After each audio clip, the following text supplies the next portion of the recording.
বর্ধমান, সেই Medinipur medical college, national, PG কোথায় না, কয়েকশো কোটি টাকার ব্যাপার, শয় কোটি টাকার ব্যাপার। ওষুধপত্র থেকে শুরু করে অপারেশন থিয়েটারের ইকুইপমেন্ট থেকে শুরু করে কোচ ব্যান্ডেজ থেকে শুরু করে তারপরে পাস রয়েছে, ফেল রয়েছে। তাহলে স্বাস্থ্যমন্ত্রী কে? ফুল টাইমের স্বাস্থ্যমন্ত্রী নেই আমাদের। আজকে নাকি প্রতিমন্ত্রী স্বাস্থ্যমন্ত্রী চন্দ্রিমা, দেখছিলাম কোথায় নাকি বলেছে আন্দোলন 26 পর্যন্ত টিকবে তো। আমি এখান থেকে চন্দ্রিমাকে প্রশ্ন করছি, তুমি বা তোমরা বা তৃণমূল সরকার 26 পর্যন্ত টিকবে তো? কত আন্দোলন করে যেন এসেছে আর মন্ত্রী হয়েছে, স্বাস্থ্যের প্রতিমন্ত্রী, মহিলা নেত্রী। লজ্জা করে না?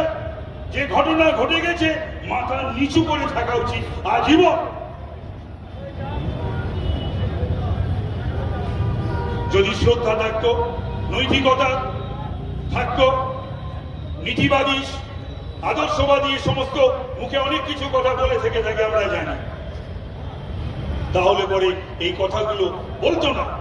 ওদের কোনো উত্তরবঙ্গে দাঁড়িয়ে কোনো এক শান্তি না মন্ত্রী, মন্ত্রী তো এখানে কেউ নেই, একটা মন্ত্রী আর সত্য শান্তি,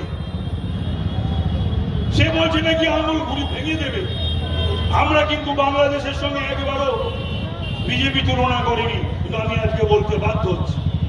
বলছে হাসিনাকে দেখে যাদের হাসি পাচ্ছে, হাসিনাকে দেখে আমাদের হাসিও পাইনি, আমাদের কান্নাও পাইনি। তোমার যদি কান্না পেয়ে থাকে, দিনাটা থেকে বেশি দূরে নয় বাংলাদেশ, যাও না একবার, এই হাসিনার হয়ে একবার বাংলাদেশে দাঁড়িয়ে কথা বলে এসো না, দেখি কত বড় বীর পুঙ্গ।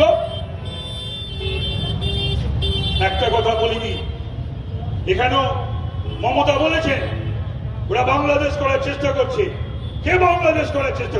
তাহলে তুমি নিশ্চয়ই হাসিনা যা যা যা যা করেছিল, যে কারণে বাংলাদেশের গণ আন্দোলন, ছাত্র আন্দোলন উদ্বেল হয়ে গেল, সেই কাজ কিউমুলেটিভ এফেক্ট। বাংলার বুকে মানুষ দেখছে একটার পর একটা পাপ, চৌর্যবৃত্তি, চুরি, ডাকাতি, রাহাজানি। এই সরকারটা দুর্বৃত্তদের সরকার, বলাৎকারদের সরকার, দুর্নীতিগ্রস্তদের সরকার। Smart news Bangla, smart news Bangla.